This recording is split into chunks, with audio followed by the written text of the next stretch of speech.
দর্শক দেখছেন দীর্ঘ 17 বছরের বেশি সময় পর শহীদ রাষ্ট্রপতি জিয়াউর রহমানের কবর জিয়ারত করতে যাচ্ছেন তারেক রহমান এবং দেখছেন যে তিনি জিয়া উদ্যানে ঢোকার যে প্রবেশ পথ সেই প্রবেশ পথে ব্রিজের উপরে দাঁড়িয়ে জনতার উদ্দেশ্যে হাত নাড়ছেন এবং তিনি কিন্তু ইশারায় বলছেন যে দোয়া করার জন্য।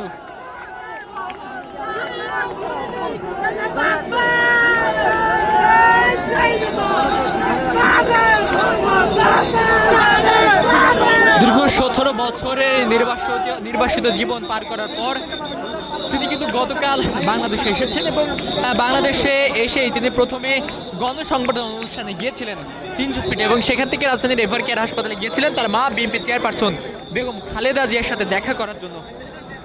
এবং পরবর্তীতে তিনি বলেছিলেন যে আজ 26 তারিখ জুমার নামাজের পরে তিনি কিন্তু শহীদ রাষ্ট্রপতি জিয়াউর রহমানের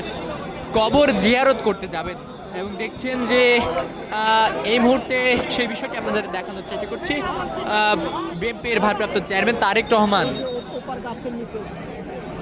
শহীদ রাষ্ট্রপতি জিয়াউর রহমানের কবর জিয়ারত করতে যাচ্ছেন।